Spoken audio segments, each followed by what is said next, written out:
Good afternoon. On Monday, a rebel group in Yemen declared a blockade on Saudi-linked shipping through the Red Sea. That is the western way out of Saudi Arabia's oil business. The eastern way out, the Strait of Hormuz, has been under fire for 10 consecutive nights. One exporter, both doors, at the same time. Oil broke $90 for the first time in a month. And sitting on a table somewhere, mediators are circulating a ceasefire proposal that would reopen one of those doors. Everyone in this market is positioned for the spike. Almost nobody is positioned for the headline that takes it away. That is today's asymmetry, and it runs through everything else on the board. Let's get into it. Here's the board, and the split in it is the story. Equities had a good day. The S&P is up about 0.6%, near 7,443. The Nasdaq is up a full percent at around 25,500, led by semiconductors ahead of a heavy week of technology earnings. The Dow lags at up about 0.5%. So on the surface, a relief day. Now look at the commodity line because it disagrees. Brent crude at $89.93, up $1.71 on the session, through $90 for the first time in a month, and roughly $20.50 higher than this date a year ago. Gold near $4,030 an ounce, bid on conflict risk and the policy path it implies.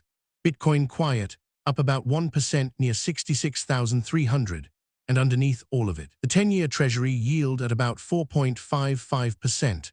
Hold that yield in mind, because it is the pressure valve between an energy-led inflation risk on one side and an artificial intelligence capital-led equity market on the other. One note on discipline. I do not have a reliable same-day reading for the volatility index, so I am flagging that rather than estimating it. Now the signature segment, consensus versus the read. First, and this is today's deep dive. The consensus is that the oil risk here is one-directional, two choke points squeezing one exporter, so the only question is how high. The tell says the larger unpriced move is down, because the ceasefire proposal that Pakistani and Qatari mediators have put on the table reportedly does not merely pause the fighting. It includes lifting the restrictions on the Strait of Hormuz. And here's the mechanism. A war premium is not barrels that stopped arriving. It is money paid today for the risk of them not arriving tomorrow. It is a stored expectation, which means nothing physical has to change for it to vanish. It takes one announcement. 10 nights of escalation pushed every dollar in this market the same direction, so almost nobody holds the other side. High conviction on the asymmetry, no view on the timing. Frankie takes the whole thing apart in today's focus. Second, the consensus, loudly, is that China's new Kimi K3 model was America's Sputnik moment. Now, I need to correct something before I disagree with it, because a lot of commentary today is dismissing this model as a one-category winner, and that is simply wrong. It posts a rating of 1,547 on the Artificial Analysis Index, which puts it behind only Claude Fable 5 and ahead of GPT 5.5. It scores 88.3% on Terminal Bench against Sol's 88.8. It is genuinely near the frontier. The dismissal is wrong, and the panic is also wrong, for a completely different reason. Within about 48 hours of release, demand rose roughly sixfold and Moonshot had to stop taking new subscriptions altogether because it ran out of graphics processors. The weights go public on July 27th, and they are free. Serving a model with trillions of parameters is not. Capability is no longer the scarce input in this industry. Silicon is. Third, the consensus is that the Clarity Act is crypto's deregulation bill. The tell says close to the opposite. It is the first serious federal regulation of the asset class, and it now hangs on 7 senators who have not read it. Here's what happened. On Monday evening, President Trump signed off on the ethics language that had been blocking the bill for months.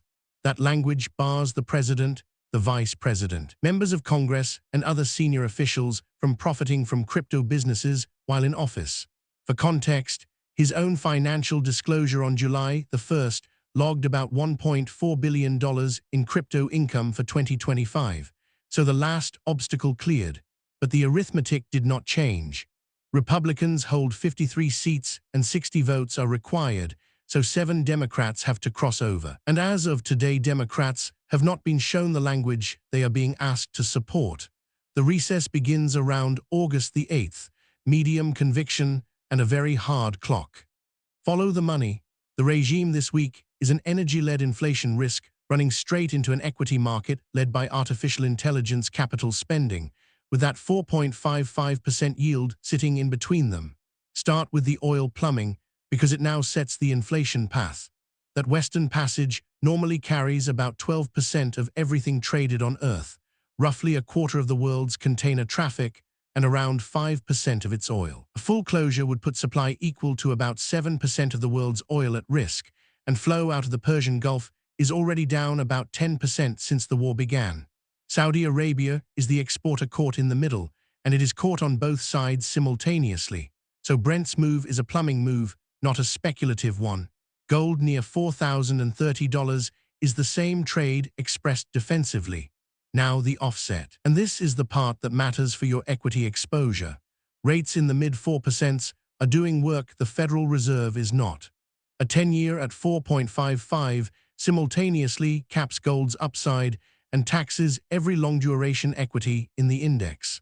This market's gains are concentrated in exactly the assets a yield surge punishes hardest. And into that pressure, the artificial intelligence capital cycle keeps re-accelerating, with receipts rather than forecasts. SK Hynix completed a $26.5 billion Nasdaq raise on July the 10th. That is the largest foreign initial public offering in United States history, and it was raised explicitly to fund memory capacity for artificial intelligence. Micron carries $22 billion in non-cancelable customer commitments and has committed more than $250 billion to United States manufacturing through 2035. Those are contracts and closed transactions, not sentiment. Set them against the loudest bear case on the board, which is a forecast that some hyperscaler will eventually cut its capital spending. A forecast is not a receipt, and one widely circulated bearish statistic today, a claimed roughly 70% collapse in SK Hynix shares, is simply false. Sourced reporting has single-session losses in the 7 to 9% range and a subsequent rebound. Weight the tape over the talkers. Now the sentiment beat, which today is unusually clean. Across market and social sentiment monitoring, the commentary layer is structurally bearish on artificial intelligence. The dominant themes are bubble language, warnings that unmanaged spending on model usage will blow up corporate operating expenses and cause an earnings miss, and rotation calls out of technology equities. Meanwhile, the actual tape is doing the opposite. Semiconductors led the index higher today. And the capital commitments I just walked through are real and signed. There is a standing lesson in that gap. Commentary skews toward drama because drama is what gets watched.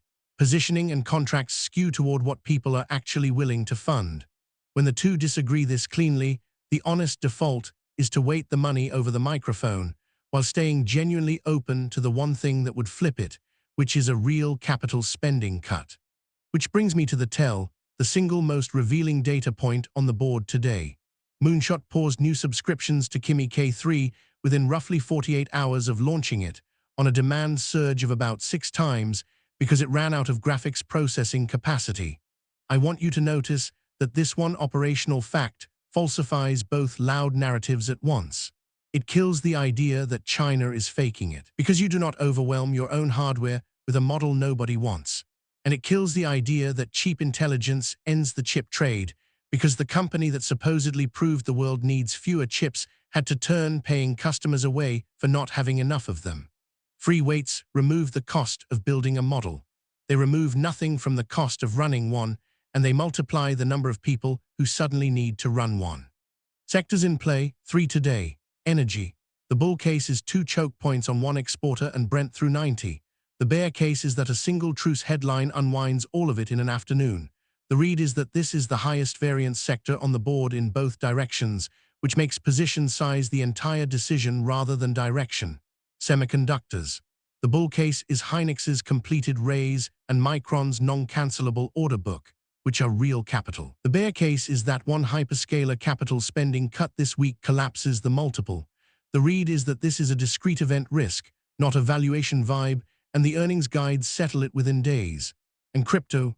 The bull case is that Clarity final blocker just cleared at the White House. The bear case is 7 Democrats, no cloture filed, no floor time allocated, and a recess in about 2.5 weeks. The read is that Bitcoin near 66,300 is not pricing passage. It is pricing leverage. On the radar, 5 things. 1. Big technology earnings and the hyperscaler capital spending guides this week. That is the single highest information event on the board. A cut validates the bears immediately, a raise ends the argument. 2. A cloture filing on the Clarity Act. If none appears by the end of this week, the bill effectively slips past the August recess. 3. Any ceasefire or Hormuz relief headline out of the mediators. That is the one catalyst that gaps oil down. 4. Red Sea tanker rerouting. Watch the physical shipping data rather than the commentary, because rerouting tells you the blockade is actually biting. And 5. July 27th, when Kimi's weights go public and the claims about that model finally become testable by people who do not work there. The scorecard, 3 new calls, dated today, all falsifiable. 1. Oil's asymmetry is to the downside from here. If a ceasefire including Hormuz relief is announced within 30 days, Brent trades below $80 within 10 sessions of that announcement. Falsified if a truce lands and Brent holds above 85. 2. The constraint in artificial intelligence is compute, not capability. Through the third quarter, no top 4 United States hyperscaler announces a reduction to its 2026 capital spending plan, falsified by a single announced cut. 3. The Clarity Act does not pass before the recess, absent a cloture filing by July 24th, falsified by Senate passage before the break, and grading what's open. Yesterday's read that last week's semiconductor sell-off was a margin scare wearing a demand collapse costume is holding. The complex rebounded today on capital facts, and no order cancellations have been reported. Still open, pending this week's guides. And the question worth sitting with today is this. What happens to a market that has spent 10 straight nights learning how to price a war when the very next headline it receives is peace? Every position in energy right now is implicitly a bet that these choke points stay closed. Very few of them are structured to survive the alternative. That is not a prediction. It is an observation about how one-sided the book has quietly become. And one-sided books are where the violent moves come from. Frankie's full breakdown of the oil trade is in today's focus on the channel. This is Earl, the asymmetric signal, one contrarian read a day. Subscribe.